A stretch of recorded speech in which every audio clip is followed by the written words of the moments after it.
All right.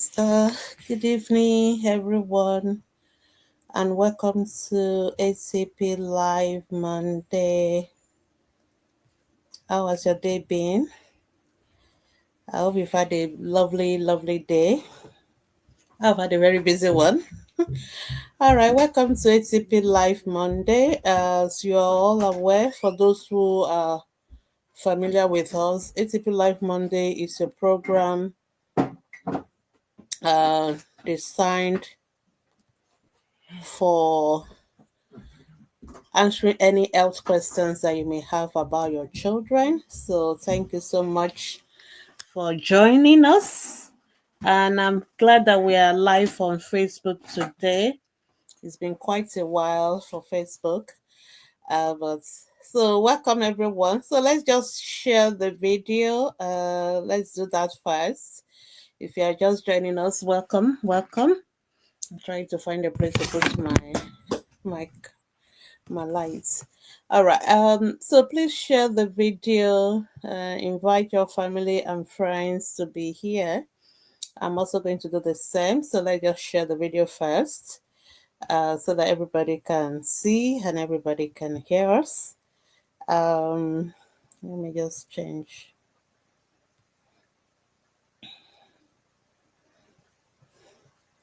Welcome. For those joining on Instagram, for those joining on Facebook, you are welcome to ATP Live Monday.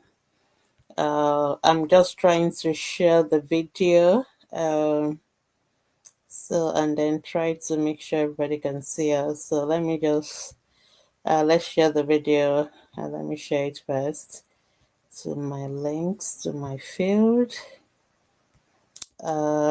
And then let me share it to our Facebook group.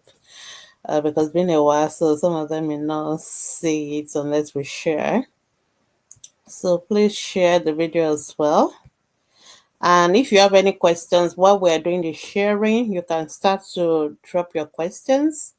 Remember to start every question with the age of your child. Some of us always forget that. It's so important for us to know the age of the child before we can ask questions, before we can answer your questions. Thank you, Aid Era, for joining us on Instagram. Thank you, Tokwe Halimi. Thank you, Bashu Rates, for joining us. I hope I got that correctly. Okay, so I'm just going to share the video as well. Just give me a couple of minutes to do that. But while I'm doing that, if you have any questions about the health of your children, you can start to share your questions, starting with the age of the child. And just go straight to the important points. You don't have to tell us the whole history of the child's life. Just tell us the what is essential for answering your questions. Okay, so um, I'm just share to these super parents as well because they may have questions. All right. So, welcome to ATP Live Monday. This program is brought to you by Ask the Paediatricians Foundation. And some of you are familiar with ATP. We are committed to the health and welfare of your children. And we do that online through our Facebook group, Facebook page, or our social media platform, and program like ATP Live, where you can ask any questions and get answers from a pediatrician. But beyond what we do online, we also do a lot of outreaches to communities all over Nigeria, even outside Nigeria. We've been in Ghana a couple of times as well, and we go to communities where they need pediatricians. We do community medical outreaches. We go to schools as well. Our goal is to make sure that parents are well informed about the health of their children, and we don't want children dying from preventable things, So that is what we do. And apart from the ATP Live on Monday, on Thursday we do a teaching. So last week I talked about normal development in children, because that's one area where parents also struggle about the health of their children. So thank you so much for joining us. I think I've done all my sharing. I hope. Let me just make sure they are pinned as well.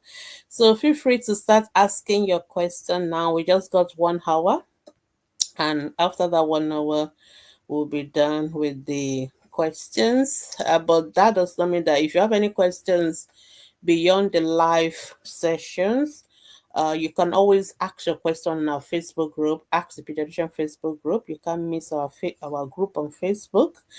Ask a question in our group, and we will answer them within at most 72 hours. Most time we do it within 24 hours, but sometimes some posts may require a specialist, so that may take a little bit longer. So feel free to post your questions on our Facebook group. One thing we reassure you about our group is that it's not just your everyday kind of Facebook group.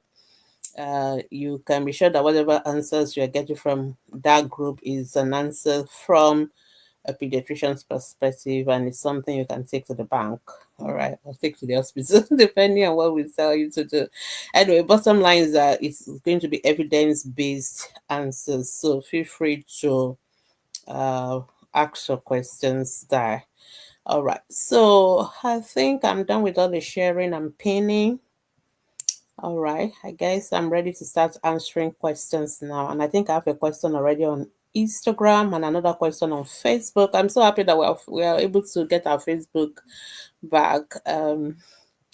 So at least we can now stream to Facebook. All right. So the first question I'll start from Instagram, because Instagram questions tends to disappear. I can see Dr. Dedino. Thank you so much for joining us. That's one of our lovely pediatricians in Lagos. All right, so Eid Era. Say good evening, ma'am. My baby is 1 year, 3 months. He's having catarrh and running nose. I've used loratadine.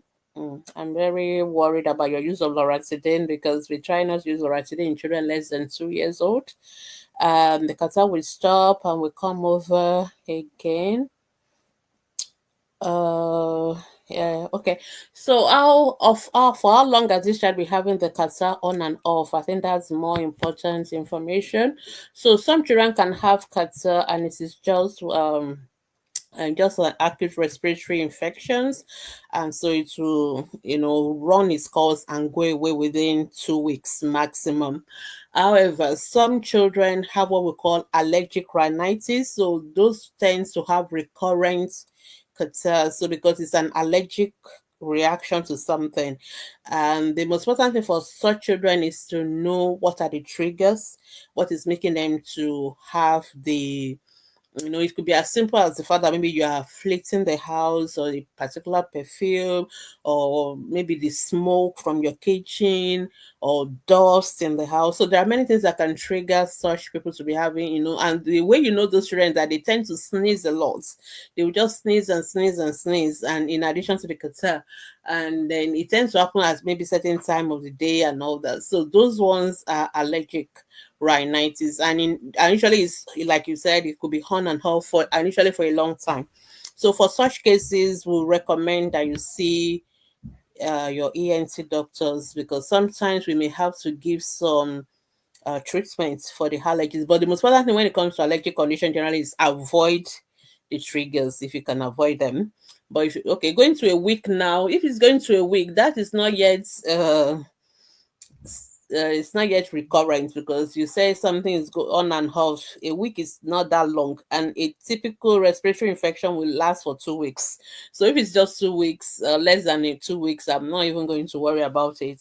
And most cough and catarrh are viral infections, so they don't require any treatment. They are going to go by themselves.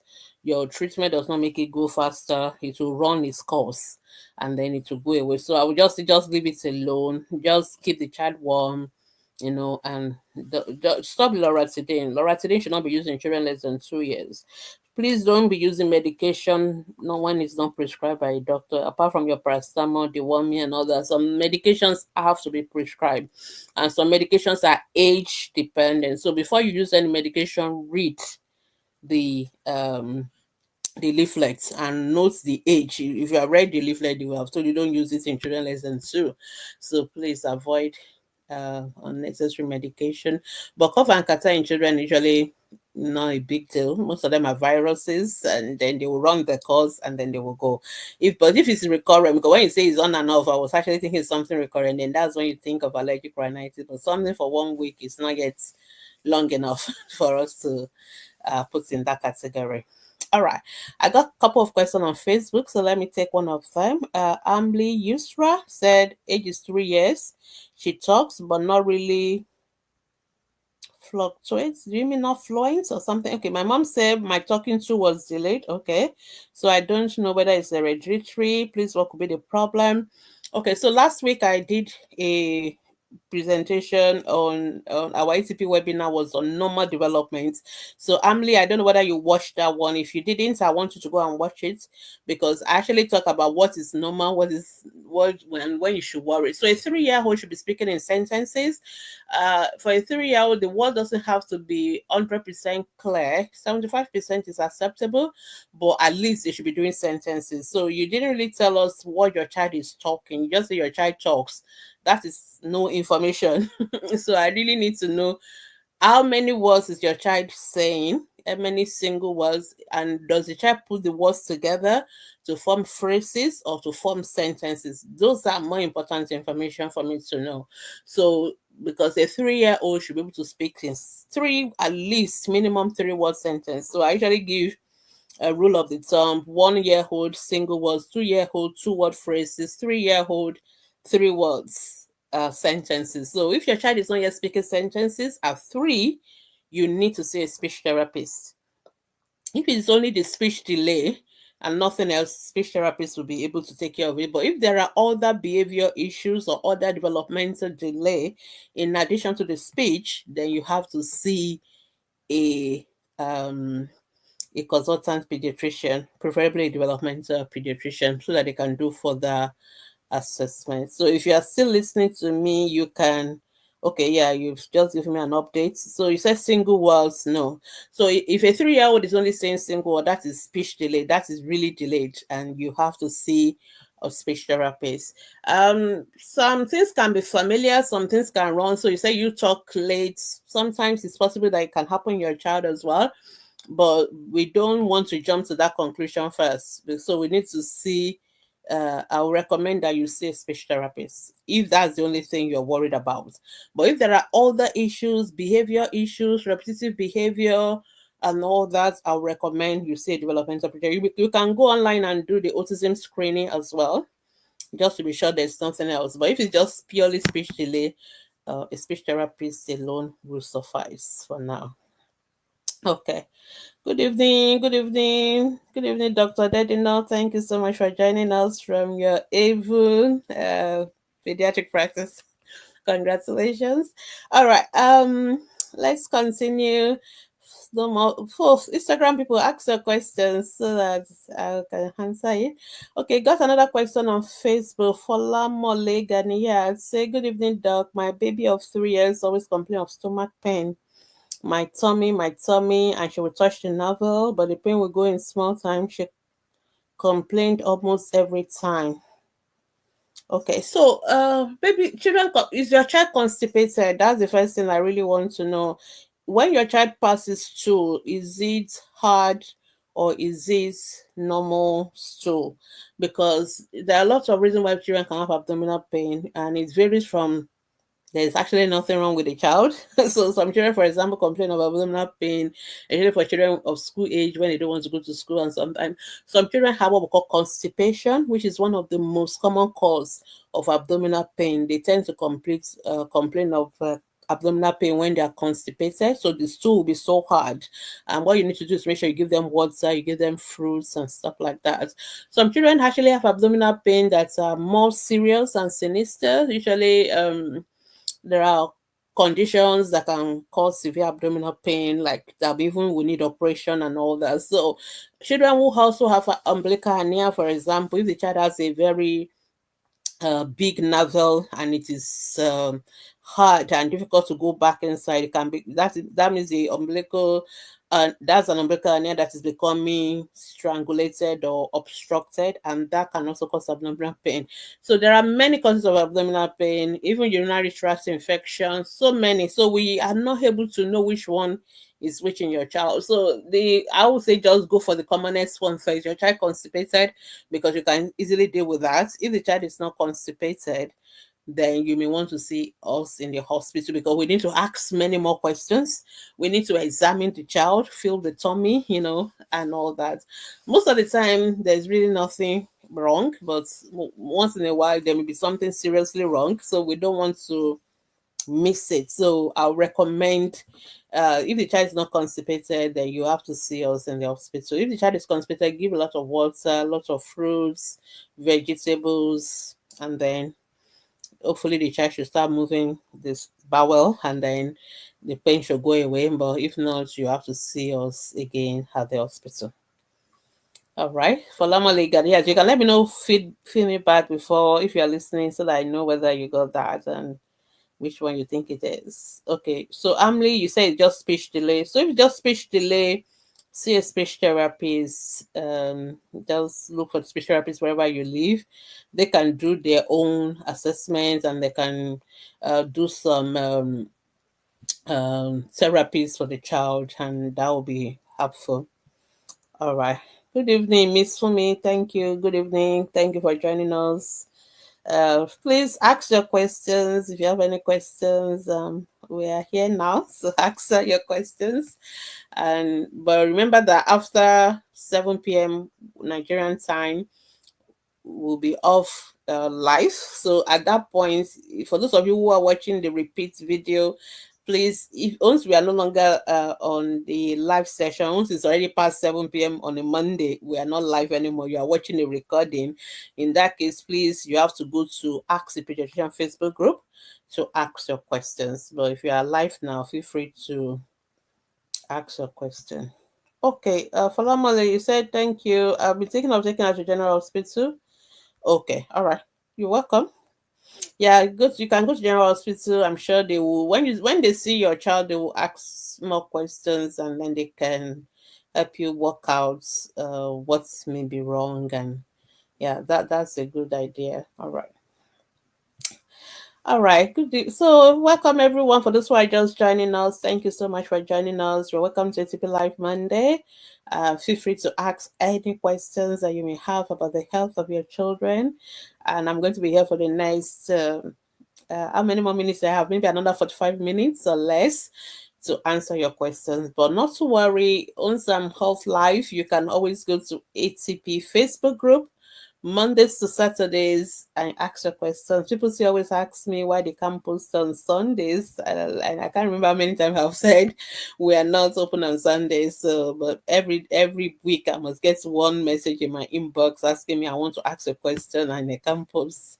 So Sundays you won't be able to ask questions, but on Mondays you can, Mondays to Saturdays you can ask a question any time of the day, and we'll try and answer them.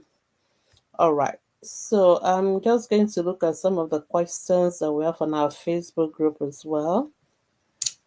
But I'm just waiting for questions from Instagram, Facebook.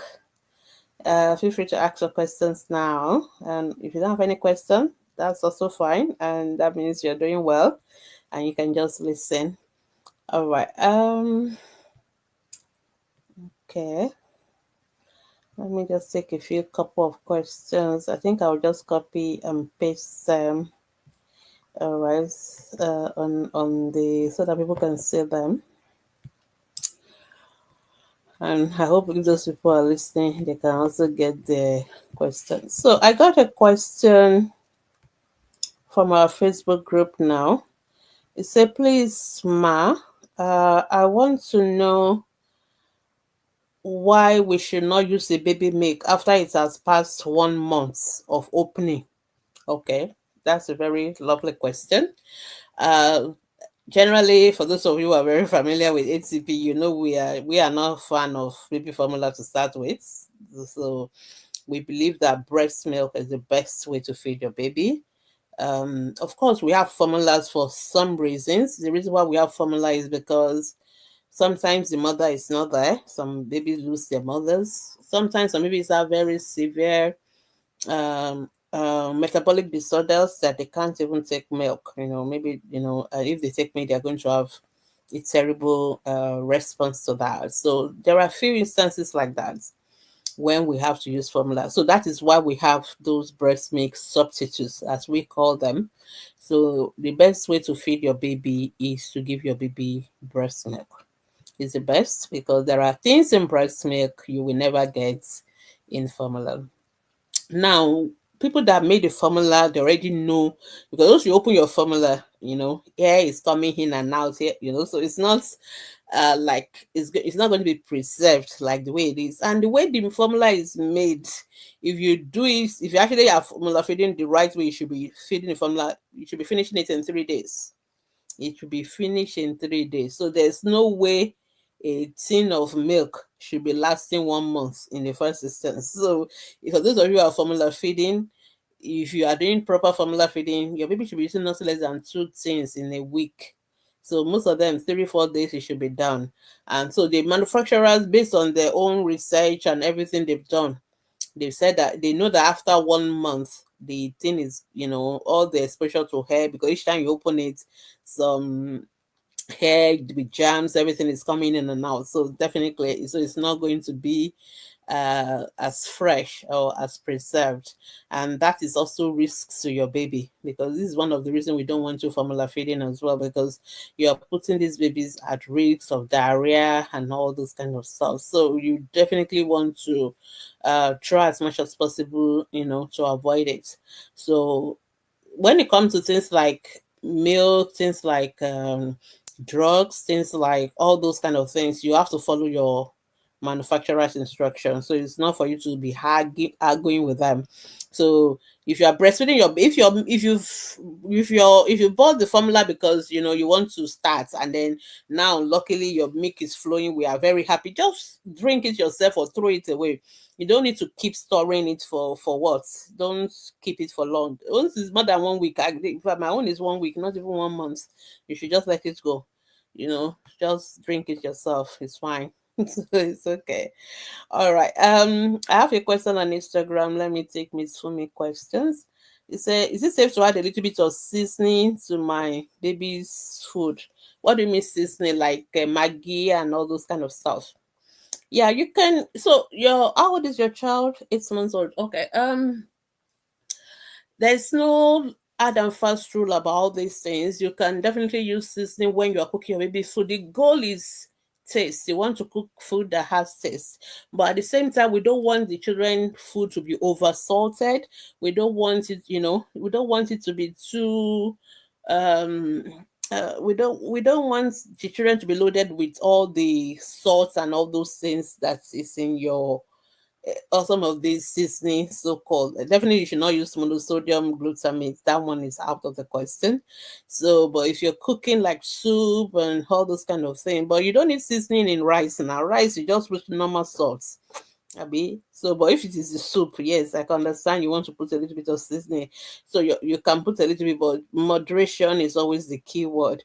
So some people also ask us, can I use sugar in my baby's pap? Yes, you can. Moderation is the key word. So we don't want our children overloaded with sugar and salt. We want children, but it doesn't mean that the children should not be eating food that has no taste, because that's the other extreme that some of us do.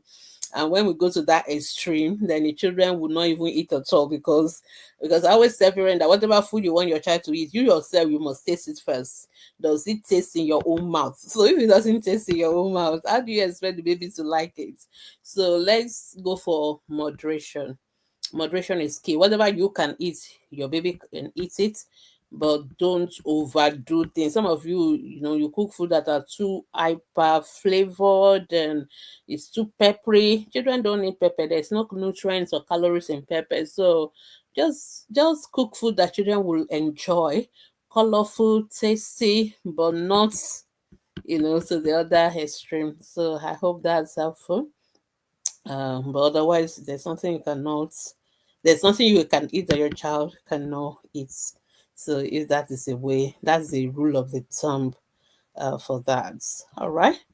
Um, Let me see. Ask more questions. So feel free to ask your questions. Our time is going, but we have some. Okay, I have some question online. I'll just take some of those ones. Another question I'm having from our Facebook group. Um, um, so this was my son who is 2 years and 3 months old. Um, use left and right hands to hold spoon to eat, but uses left hand more to hold the pencil. Use left and also right. How can I help him using the right? Cause number one, your child does not have to use the right hand. Okay. I don't know why Nigerians or African parents are so particular about right hand or left hand.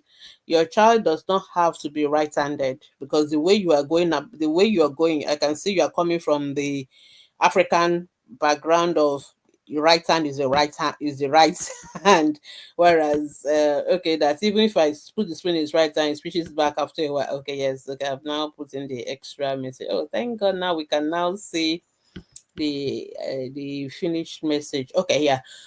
So bottom line, for let that mindset go away. There are people that are left-handed, okay? Our former governor of Lagos said Fashola was left-handed, Obama is left-handed. There are a lot of lefties. So it is completely normal to be a left-handed person, okay? My son, one of my son is left-handed. So there's nothing wrong with being left-handed, okay? It has to do with the brain. Okay, so for left-handed people, it is the right side of the brain controlling them, whereas for the right-handed people, is the left side of the brain that is dominant. So it's actually crosses.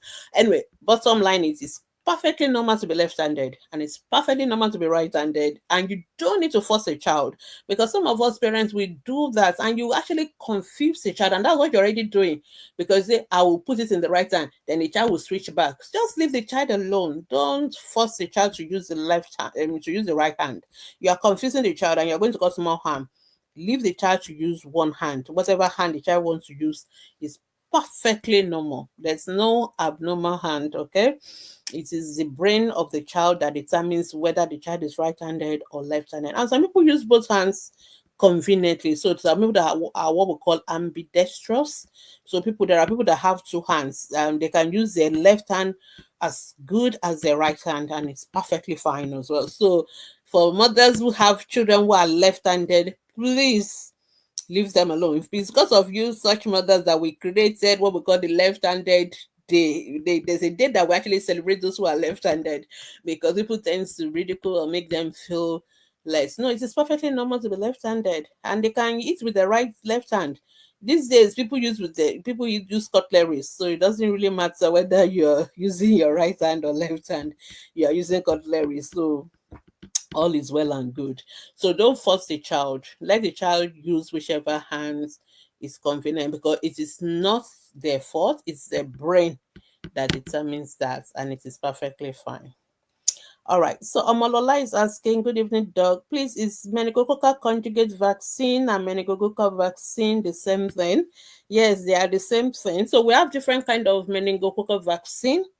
Okay, so the one that the government gives is Men A. It is Men A. So it is only for the bacterium, that's the meningococcal bacteria that causes meningitis. It has different serotypes or different, how do I put it in a layman's language now? It has different children. Okay, so there's type that we call Men A, there's a type that we call Men B, Men C, Men W, and all that. So the vaccines are targeted as well. So we have vaccines that cover more of the serotypes. So we have the ones that can do A, C, W, and Y as well. Whereas the one that the government gives covers only the A, but it is fine because the A is the most common serotype that we have in Nigeria and in Africa. So because we have the what we call the meningitis belt through the north, especially through northern part of Nigeria, and when it comes to 90, I think 80 to 90% of our meningitis are due to the Men A serotype. So that is why the government gives only the men A. Yes, and it is given at 9 months. However, some private hospitals, the private hospitals sometimes overdo. They have the other ones that can cover C, W, and Y, which is fine. So, but that one is given at 12 months. So, yeah, it is. You don't have to take the two. If you want to take the private hospital one, go and take it. You have to pay for it. But if you want to take the free government one, which is Menhe, go and take it. It is free. But just know that as long as you have taken the Men A, you've covered majority of the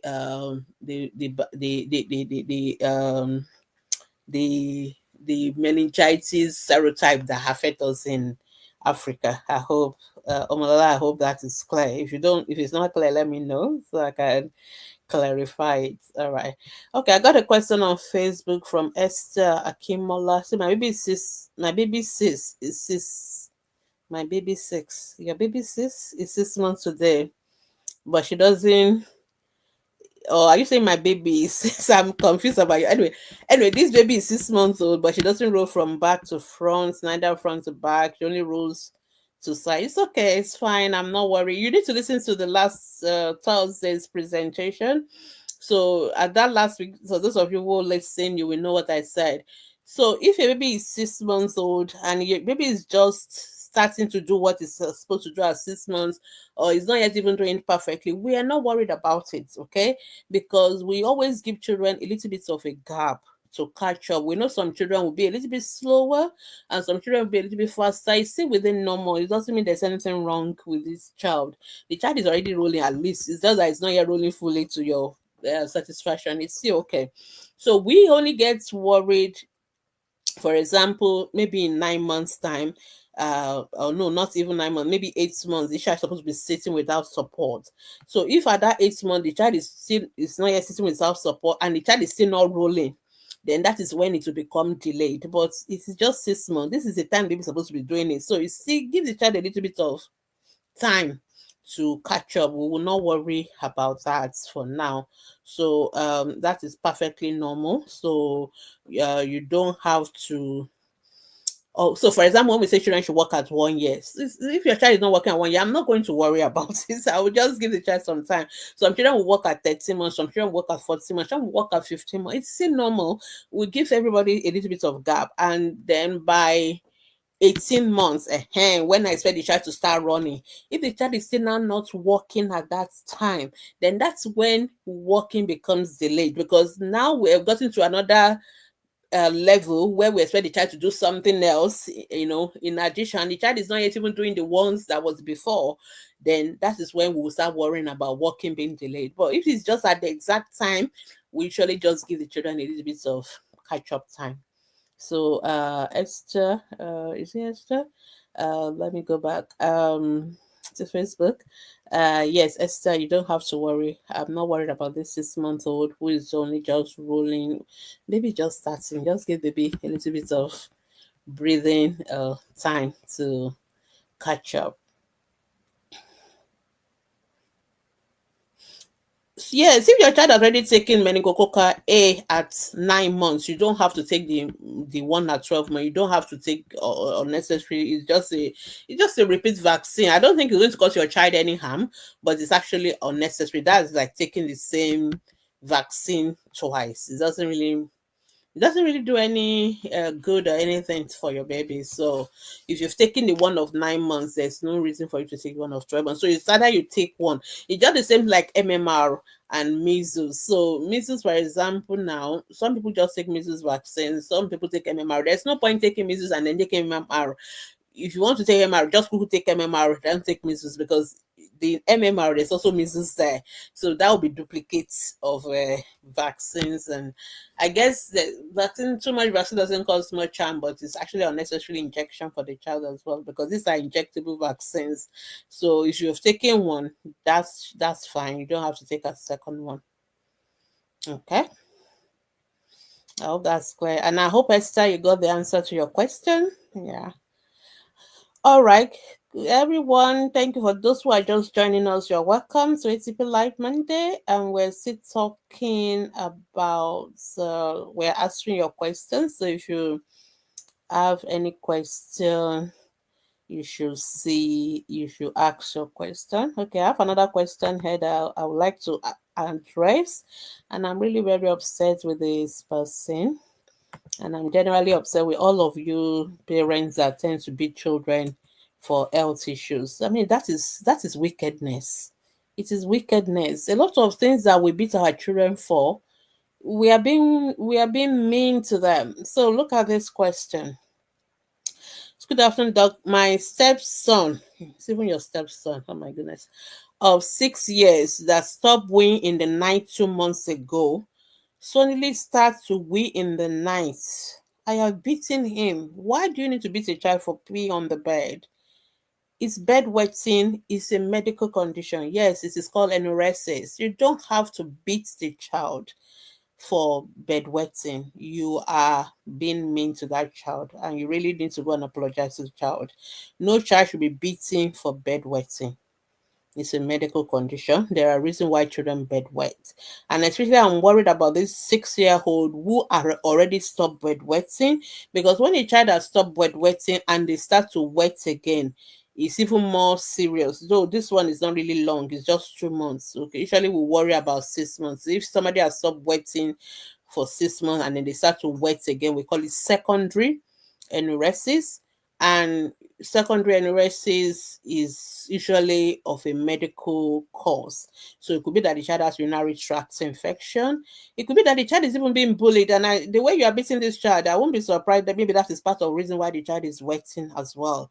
Because the child is maybe so scared. And when children are emotionally or psychologically traumatized, they can bedwet as well. Some children, like children with sickle cell anemia, who cannot concentrate their urine very well, they can also bedwet. So there are many medical reasons for why a child could be bedwetting. Some children who have diabetes, both diabetes mellitus and diabetes insipidus, they can also bedwet as well. So I will recommend that first you have to take this child to the hospital, and they need to know why the child is bedwetting. We normally will do a urinalysis. We will ask you a lot of questions. When does this child eat dinner? Children should not be eating their dinner so late. When do they take the last water? Usually we say by around 7 p.m. You don't have to give them water anymore. When the child is going to bed, do you encourage the child to go and to go and pee before they go to bed? Do the child drink a lot of water during the day? Constipation is also one of the main reasons of why children bedwet. So in constipation, these two, because the bladder and the rectum, the bladder is the urine store, while the rectum is uh, that's where the stools or feces are stored. They are just in front of each other. So when there's so much of stool during constipation in the rectum, it pushes on the bladder. And when it pushes on the bladder, that means the bladder space will be reduced. So the bladder cannot keep urine a lot. And that means that even small amount of urine, the child will feel the urge. And sometimes for children who sleep very deeply and all that, they will just pee and they may not know that they're bedwet. So there are things we need to sort out in a child with bedwetting. Number one, constipation. We need to make sure that child does not have constipation. If the child has constipation, we have to treat it. You have to give the child a lot of water. It may surprise you that for children who are bedwetting, you actually need to make them drink a lot of water. A lot of parents get it wrong. So they think a child is bedwetting, don't give them water. No, you actually give them lots of water during the day. The key word is during the day. They should drink nothing less than 2 to 3 liters of water, 4 to 6 cups of water. They must drink a lot, because when they drink a lot, they will also learn how their bladder works, and two, they will not be constipated. So you need to make sure the child drinks a lot, and you have to remind them a lot to drink a lot during the day. And then once it's 7 p.m., then you can now stop them from drinking. So you need to make sure the child is not constipated. If the child is already constipated, we have to treat that constipation. We have to give what we call stool softeners, something to make the stool to go, because constipation cannot be treated just by drinking water and fruits. That is to prevent constipation. So to prevent constipation, you give fruits, water, and whatever. Once the child is already constipated, we have to give drugs to get out the stool. that is already there, then we can now start talking about prevention. So the child needs to drink a lot of water, the child needs to move their bowel regularly. Then you need to stop them from drinking until 7 p.m., no late dinners. There are some things that irritate the bladder, milk, all these fizzy drinks and all that. You need to stop it in children who are bedwetting, because those things actually irritate their bladder. So you need to stop it as well. Then you need to make sure that before the child goes to sleep, you let them go and pee. And sometimes some people, even before you also go to sleep, because most time parents, you sleep later than the children, you can go again and make them to go and pee. All right, so those are things you can do for regulate all that. If you do all that, sometimes that will be, some children are also deep sleeper, so you may want to put in alarm, bedwetting alarm for them, so that immediately urine start coming, something will vibrate or wakes them up and they go and pee. So, but if the child is already dry, at least for 6 months, then and they start bedwetting, we have to look for medical causes. So, is it urinary tract infection? So, we are going to do urine test, and if there's urinary tract, we treat the infection, we treat it. We need to do the genotype, make sure the child doesn't have, we have to do like blood, sugar in the urine as well, make sure there's no diabetes and all that. So we usually do urinalysis generally anyway. So, and if there are many medical conditions, we treat that, including psychological issues. So don't beat that child, because when you beat that child, you are further traumatizing the child, and that can also make the child to bedwet the more. Children who are emotionally distressed, this is already a stepson, step parent setting. So there are lots of pressure here already. We don't know how it is. I'm not trying to make assumption, but you really want to make sure that this child is not also emotionally distressed.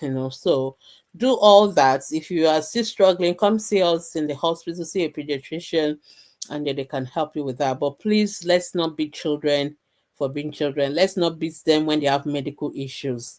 So bedwetting is a medical condition, and it can be treated. And some children, we have to treat them with medication for bedwetting too, because some children make a lot of urine so much. Some children cannot concentrate their urine. So we actually give them medication to help them concentrate their urine. Some children have like irritation of the bladder. We can give them medication to control that. But that is our last results to do. But before that, we first try all the non-medication strategies. But some children will need medication actually to deal with the bedwetting, and that's normal. So it's a medical condition. All right. Okay. I hope that is whoever asked that question got that right. Okay, if you have any question, please see ask your question. I got like a quarter of hour left to answer your questions, and I'm happy to address them.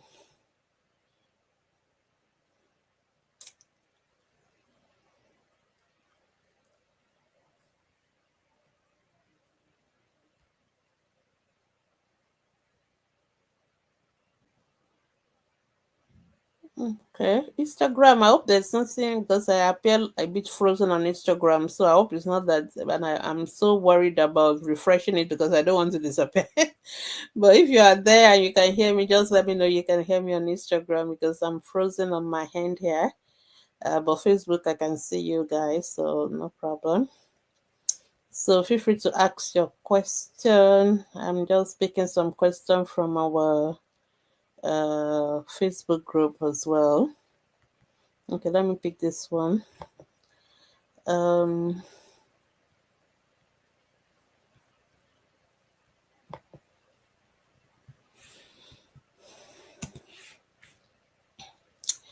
okay, somebody is asking about a 2-year-old who is growing new nails under the old ones, and the old one remove his serve. Is he sick, or I won't say it's sickness, but is the old one, how do they look? Do they look normal or do they look abnormal? Because that is actually very important for us to know what is going on. So because sometimes some children will have what like fungal infection of the nails, their nails will become, they will look different, they'll become so hard or thick, and then the body kind of get rid of them by making them grow off. Or if children have sustained injuries to their nails, sometimes they don't tell you they've eaten their nails, so that nail became dead, so it will come off and the new one will grow on that nail, which is perfectly fine. That is just the body taking care of itself and healing itself. There's nothing wrong with that. All right. Okay, Amalala, thank you for letting me know. That Penta is not given at 12 months. This your private hospital, you need to be very careful of them. Okay. There are private hospitals that just give everything and everything. No, we don't give Penta at 12 months. Make sure you check that it's Penta and not something else. It's not Penta. Penta is given at 6 weeks, 10 weeks, and 14 weeks. We don't give Penta at 12 months. We can give some booster doses of the diphtheria and all that, but it's a different vaccine altogether. It's not Penta. It's not Penta. So there are combination of diphtheria and tetanus and acellular pertussis that can be given at 18 months, and usually it's even 18 months. I don't think it's at 12 months anyway. And it is definitely not Penta. So be careful of this, your private hospitals vaccine. Please use the Nigerian program on immunization. If you are not sure what to do, use the Nigerian program on immunization card. And if your private hospital wants to give you any vaccine, you better ask questions. Any vaccine that is not on the national program, ask questions. Please ask to speak to the pediatrician. Okay, so yeah, what you wrote is correct, but that is not the name. The name is not Penta. So DTP or DAP booster is not Penta. So I know what I'm saying. Penta is 5 vaccines in one. So what you wrote is 3 vaccines, and that is the one we give as boosters, and we don't give it as Penta. So if your hospital go and give your child a Penta, that is wrong. So they are not the same thing. They are different vaccines. So make sure that whatever they give your child is the right one. If booster doses, yes, but Penta, no. So I hope that helps at all. Okay, I got 2 questions on Instagram, on Facebook. So for Lashadi Akinlasi, my son is 7 years old. His milk teeth is yet to fall off, but 2 new ones is erupting behind the milk teeth. Yeah, that's perfectly fine. You don't have to worry about it. So the milk teeth will eventually fall off to make way for the new teeth that are coming out. So that's something that is fine. If it is bothering you so much, you can see the dentist. The dentist can take off the make teeth, but most time they prefer it fall off naturally. It's not a painful. It's more painful to go and remove your teeth than for it to fall off. So most time the dentist will give it time and allow it to come off on its own. But once in a while, if it's taking forever to come off and there's so much overcrowding, there's not enough space for the new one growing, the dentist can take off the milk teeth so that there'll be space for the new one, the permanent teeth. But most of the time, we actually just wait for it to come off by itself, and it will. So I will not worry about it. But if you're worried, see the dentist. Anyway, the dentist wants to be seeing your child every 6 months from the age of 1 year. I know most of us don't, even myself included. I'm not being consistent, but the dentist actually want us to come to the hospital every 6 months with our children for regular checks. So in places like UK, for example, they are they do that very routinely. But I know it's not something we do routinely yet in Nigeria, but we should be taking our children to the dentist every 6 months. And that's an opportunity for you to ask that question, and they can tell you, okay, we can take it off. Most of them, they will be loose anyway, so it shouldn't be hard. But sometimes the dentist just want it to fall off naturally. All right. Somebody, good evening. My boy of 4 weeks have catarrh and cough. How do I manage it? Just breastfeed your baby exclusively. Don't give no drugs. Just breastfeed the baby and keep the baby away from people who have cough and catarrh, because that is the only way your 4 weeks old is getting cough and catarrh. Because the baby is supposed to be inside the house, so the baby should not have been exposed to any cough and catarrh unless people who are coming to visit you, they are coming with their cough and catarrh, which is why I say don't expose newborn babies to visitors. I know that it's a cultural thing. Everybody wants to come and greet baby, and everybody wants to carry baby, but it's actually wrong because everybody is coming with their germs, and the baby is not yet strong enough to resist some of these germs. So I always tell mothers, keep your baby inside your room. You are the one they come to visit, not the baby, to be honest. So avoid people coming and breathing into the baby, and some of them will even kiss the baby. Wrong. And some of the old siblings too, they are coming back from school with their cough and catarrh. They are coming to come and hug the baby, kiss the baby. They are passing the germs on to the baby. So you want to keep your baby away from people with cough and catarrh, with people generally. Let people wash their hands. If anybody in the family have cough and catarrh, you keep them away from the baby. Breastfeed your baby exclusively. This is one of the reasons we talk about exclusive breastfeeding. Your formula does not have antibodies or protective factor against germs. But when you are breastfeeding your baby, you have those protection and you will pass it to your baby through breast milk. So you are protecting your baby until your baby is able to develop, produce his own antibodies to protect himself. So which is why it's so important for you to breastfeed your baby exclusively. So when we say breastfeed, it's not just because pediatrician likes breastfeeding, because we know the benefits. We know that that is the only way you are going to protect that baby from infection until baby is able to protect themselves, because you have a lot of those in your blood. And when you breastfeed, you pass it to your baby and it will protect your baby. But the formula will only give your baby food, milk. It won't give your baby any protection. And so babies who are formula fed are more prone to having respiratory infections, whereas babies who are on exclusive breastfeeding are more protected against those kind of infection. So, and keep the baby warm. If when I say warm, a lot of people always ask me questions about baby is already hot and sweating. So the word keep baby warm assume that sometimes some babies actually feel cold. So those are the people that were saying you should keep warm. If your baby is already warm and hot and sweaty, please don't go and add additional layers that make them to have skin rashes. I think we just assume parents should know that, but I guess sometimes it's better to be very explicit, as doctors, so that our patient don't misunderstand us. So since then, I think I'm always qualifying my keep baby warm. Your baby is feeling cold, your hands or feet are cold, wear socks, mittens, wrap them in extra layers. That is a key. But if your baby is already warm, because some of us are already over dressing up our baby anyway, don't go and add more to make them sweat. So that's not the idea. All right. Oh, okay, good. I'm happy you have a dental appointment for Lashade. That's lovely. So good that you see the dentist. I'm sure they'll be able to address the issue.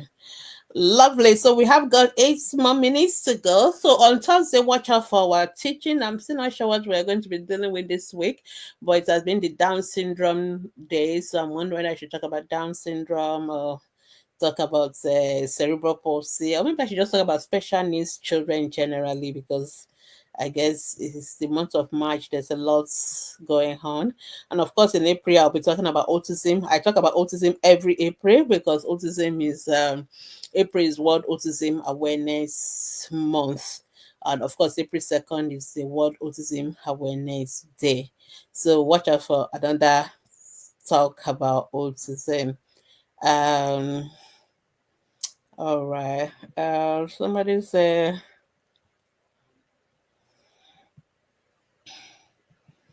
let me ask this question. Maybe that'll be my last question for the day. Um, Thank you, Chidima. Hope your baby will be fine. Don't worry, your baby will be fine. Somebody is asking, good afternoon, doctor. Which is better for a 15-month-old, honey or sugar? Or I don't know what to add to my baby's pap. You can add anyone. There's no law. There's no law against which one you had, but don't give baby less than 1 year honey. So because some people like honey and all that, so and they think children should also be taking honey because people have told them that honey is solve all the problem in the world. It's not necessarily true. So if you want to give children honey, they must be 1 year old and above. So 15 months old is already 1 year old, so it's okay. The most important thing is moderation. And please, our children should not be taking pap, pap, pap. Everything is pap, pap, pap. Children don't have to take pap. It's not written in any constitution that your children. That's why some mothers, even that the children don't like pap, they'll like, oh, doctor, my baby is not taking pap. You see other food, but not pap. And why must the baby take pap? It's not written in the constitution that the child has to take pap. So everything is not pap, pap, pap. And please, our children's food should not just be pap and sugar and milk alone. Let children eat everything. Okay, variety is key. So it's okay to give pap. It's okay to give a little bit of taste to it by You can actually use the formula or the milk, to sweeten the pap. You don't necessarily have to add sugar, because some of those milk already have their own sugar inside anyway. But just a little. Keyword moderation. That's the most important thing. But whether it's honey or formula, anyone is fine. Okay. So I hope that's helpful. I guess that'll be the last question I have for today. Thank you so much for those who have joined us from Facebook. It's been a while, so it's good to see you guys again from Facebook. And for Instagram, thank you so much as well for joining us. Okay, Rosemary is saying, what causes eye platelets in a 5-month-old? Um, is well, I want to be careful the way I answer your question. Number one, if we do a blood test and something looks a little bit abnormal, the first thing to do is to do it again, because it could just be a once-off thing, an error or something.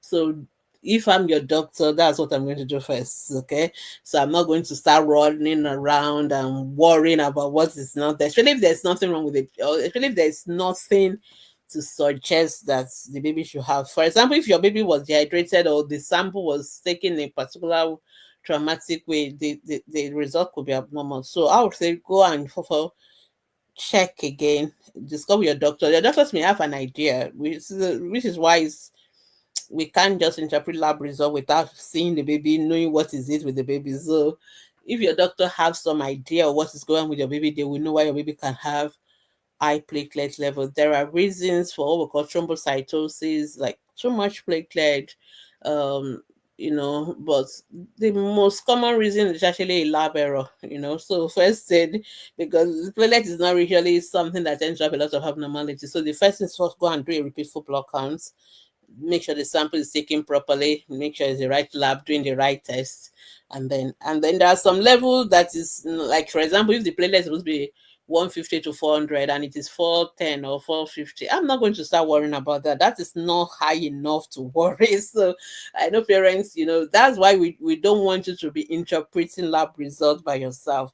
Always take it to your doctor. So it's not every little up or a little bit down that we're going to start worrying about. But if it's something significantly elevated, like 600,000 or more than that, then yes, that is really high. And then we want to, for be sure, it is a normal result. So that is where we'll go and do a repeat blood test. If it's not persistently high, then we want to go and investigate. Is there anything wrong in the bone marrow? Is there something going on somewhere? And then we can investigate it. So it depends on the context of the child. If I say no, a child is otherwise healthy, not much problem, and it's not coming down with the platelets that is high, I would just sort of go and do the blood test. Okay, if your baby was anemic and they've given blood, it could be iatrogenic. That means that because they've given extra blood, so the platelet they give to your baby with the one your baby already have may make it to be high. It depends on how quickly they do the blood test. So if you have given your baby blood, for example, they shouldn't be doing blood tests immediately. They should be doing it only like 2 or 3 days afterwards, because we need to give the blood time to equilibrate, so there should be some equilibrium, the mixing of the new and the old, and then we can now recheck it again. So but you're already in the hospital, your child is in the hospital, they are transmitting your baby, so have this conversation with your child, with the doctors managing your baby. I think that's the best people to talk to, because they have more information and don't want to be the one doing like guesswork for you. It's best to actually have a conversation with doctors who knows your baby, and ask them, why do you think the platelet is low? Are they worried about it, or is it just a once-off thing?